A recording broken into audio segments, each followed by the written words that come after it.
So can you talk about what does your board of directors and your advisory council do?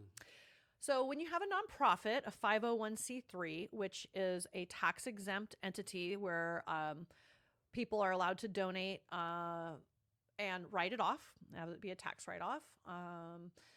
That requires you to have a board of directors that governs and oversees as a chair, vice chair, secretary, and treasurer. So your typical organization would have a minimum of 4 voting officers.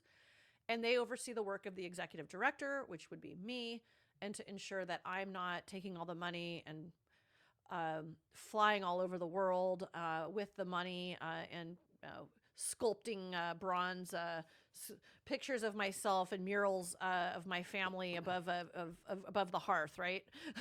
So it's you hear these horror stories with some of these like bigger nonprofits that get kind of carried away with the way they spend their money, but I mean, there's multi-million dollar nonprofits and multi-billion nonprofits, and they get very big very fast. And, as we're hearing controversial, whether you believe it or not, what's happening with USAID and kind of the recent King County audit that found millions and millions of missing dollars from all of these nonprofits that don't have paper trails to things like gift cards, to things like subcontractor bills, and the subcontractor of the subcontractor doesn't match up. So the board of directors should be overseeing kind of the P&L, what's the budget, what are you spending your money on? Are we, in line as a little under $1 million operation and very small, and the founder and principal still being at the helm, which is me.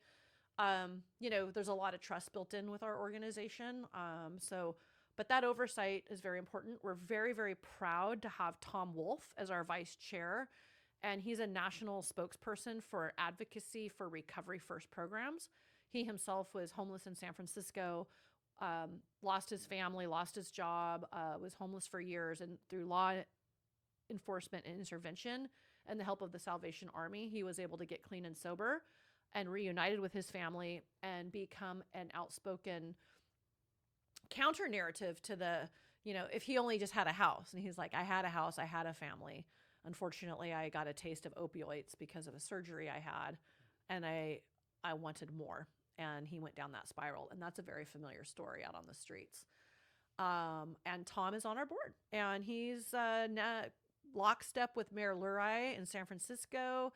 He's a council advocate for the San Francisco council, and he's traveling the country as a keynote speaker talking about what worked for him, and it counters the direction that the state has taken for more than a decade. And so we're proud to have his expertise. I gave a shout out to Jenny Burton earlier, Michelle Hooks also on our advisory board, Grant Denton. These are some names of some folks that live to tell, and they need to be heard. But because their live to tell involved intervention by law enforcement and their cycle was broke through incarceration, it just goes again against the narrative of housing first, that these drug addicts and criminals, as a byproduct of needing to commit crime to support the drug habit, just need a house. And that's finally, I think there's a kind of a tide turning. Well, no one ever just thought it was a house and then that was it. It was a house then. But I'm like, it's very hard for somebody to find their pathway to recovery when the fox is in the hen house. You throw all these people with all these disabilities into one of many of our Housing First projects, which include DESC, Plymouth, Lehigh, Catholic Community Services, and you put them indoors, and your drug dealers on one side of you and your drug buddies on the other side of you. How do you decide you're going to quit? It doesn't happen. I think Jenny said, in the 5 years she worked at DESC, she could maybe count on one hand where people got out, even though they were inside their own belly of the beast. So treatment before housing for this population of people. And so we're really proud to have folks like that on our board. So back to your friend with the opioid and surgery. I have kind of a similar story.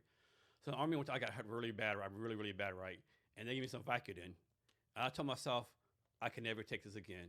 Because I just knew, if I take this, I'm fucking mortgaging the house. I'm like, luckily I was smart enough and knew I can never take this again. But I was like, man, I feel so good. I could do anything. I took Vicodin one time, I could never do it again, right? Yeah, I think that would be me and cocaine.